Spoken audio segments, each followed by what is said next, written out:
Investigators in the search for Aniya Blanchard. A suspect has been arrested in the case. Just want to tell the family. In October of 2019, a sense of unease settled upon the state of Alabama as news of a young 19-year-old college student's disappearance spread like wildfire. She had seemingly vanished into thin air after making a routine stop at a Chevron gas station, her blood-stained car located in a parking lot almost an hour away. Aniah Blanchard often confided with her friends about her haunting fear of being kidnapped or murdered.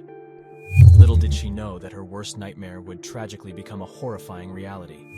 As her lifeless body is eventually discovered, a shroud of lingering questions blankets her disappearance and subsequent murder. Investigators tirelessly work to unravel the chilling events that led to her untimely demise, and, even more crucially, to bring the perpetrator to justice. The chilling truth they uncover will reveal that the killer they seek has killed before. Stay tuned as we delve into the chilling case of Aniya Blanchard. If you enjoy stories of true crime and exploring the darkest corners of the human psyche, subscribe to the channel so you never miss a single case.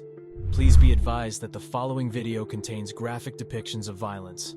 Viewer discretion is advised. Aniya Blanchard's childhood and upbringing were marked by love, support, and a strong sense of family. Born on June 22, 2000, she grew up in Homewood, Alabama, surrounded by the care and guidance of her parents, Elijah Blanchard and Angela Haley Harris. Aniya's father, Elijah, was a successful businessman in Birmingham, while her mother, Angela, worked as a dedicated registered nurse. From an early age, Aniya displayed a bright and vibrant spirit. She was known for her infectious smile, her compassionate nature, and her determination to make a positive impact on the world around her. Education played a significant role in Aniya's life. She attended Homewood High School, where she excelled not only academically, but also in extracurricular activities. Aniya's athletic prowess shone through her participation in softball. As Aniya approached adulthood, her passion for education and nurturing young minds led her to pursue a degree in early childhood education. She enrolled at Southern Union State Community College, eager to embark on a path dedicated to shaping the future of young learners. Throughout her childhood and into her teenage years, Aniya was surrounded by a loving support system. Her parents, along with her stepfather, UFC heavyweight fighter Walt Harris, offered unwavering encouragement and guidance as she navigated life's challenges and pursued her dreams. Aniya's drive and ambition were unmistakable, and she had future plans to transfer to Auburn University, but tragically, she would never get that chance. As the sun set on October 23, 2019, no one could have predicted that this seemingly ordinary evening would mark the last time anyone would see 19-year-old Aniya Blanchard alive. In the late hours of the evening, Aniya and her roommate exchanged several Snapchat messages, providing crucial but unsettling details. At 11:09 p.m. that night, she mentioned to her roommate that she was close to home, followed by a message at 11:40 p.m., revealing that she was in the company of a man named Eric, someone she had only just met. Aniya's roommate struggled to make sense of her uncharacteristic behavior. Lingering doubts shrouded the authenticity of the messages she had sent. Was it truly Aniya behind those words, or was a malevolent force at play, attempting to mislead and cover its tracks? Shortly after these suspicious messages, Aniya's phone activity abruptly ended at 11:47 p.m. in the area of the Clarion Inn on South College Street. Police would later reveal that her phone had either died or was powered off at that time. Aniya was reported missing to the Auburn Police Department the very next day on October 24, 2019. The incident sent shockwaves through the Alabama community and gripped the nation's attention. Surveillance footage played a crucial role in piecing together Aniya's movements that fateful night. It showed her visiting a Chevron gas station in Auburn during the late evening hours. Although her phone was never recovered, investigations were able to track its movements through phone records. The phone's trajectory led them to believe it had traveled to different locations before ultimately going dark.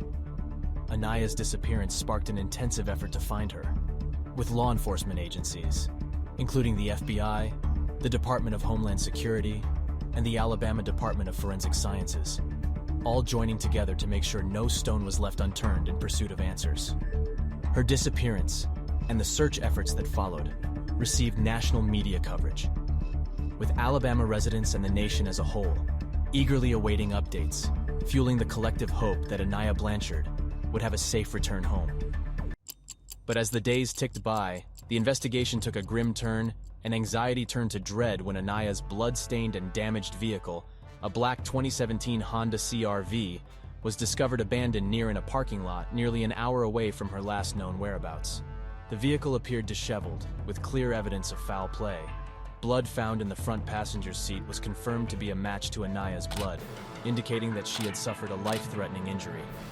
Additionally, investigators discovered a bullet hole in the passenger side door and shell casings in the cup holder. The presence of cleaning solution odor inside the car further suggested an attempt to conceal and destroy potential evidence.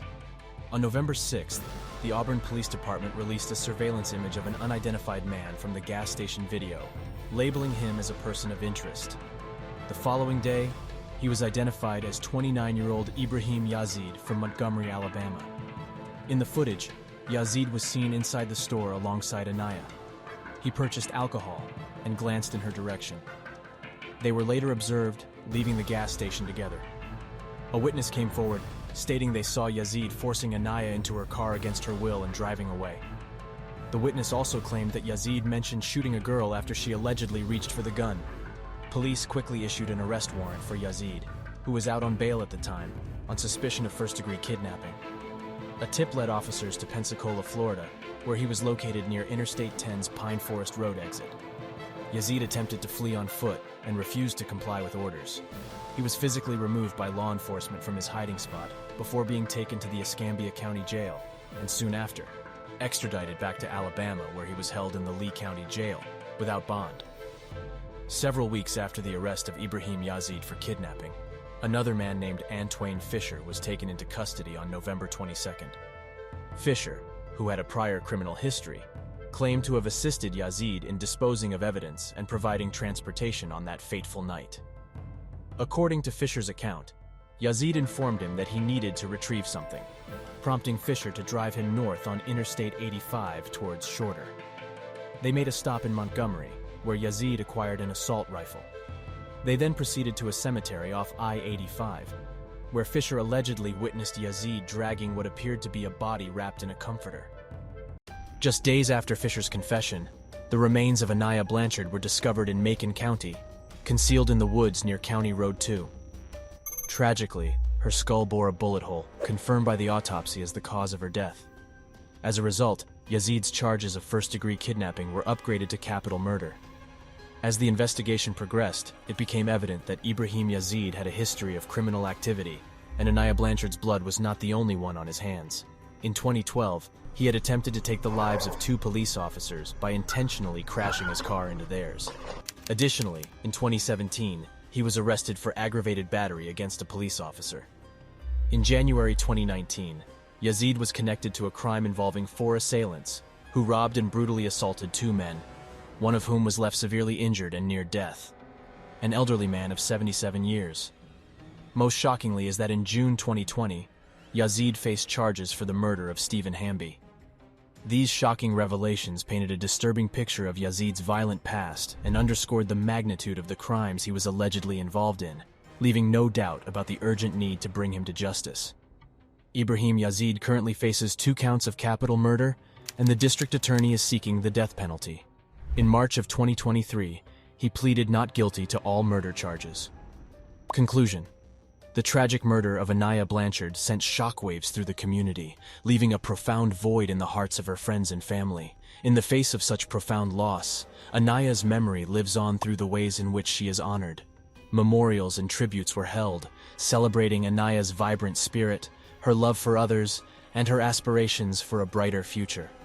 Aniah's loved ones established a scholarship in her name, ensuring that her passion for education continues to inspire and uplift others. Beyond the immediate community, Aniah's tragic story sparked a nationwide conversation about the need for justice reform and the protection of vulnerable individuals. Her case led to the passing of Aniah's Law, a legislative reform that seeks to strengthen bail laws and prioritize public safety. The fight for justice for Aniah and for all victims of senseless violence continues. Don't forget that your support through likes, comments, and subscribing helps us raise awareness about cases like Aniah's. Remember to stay updated by subscribing and hitting the notification bell so you don't miss any of my future content.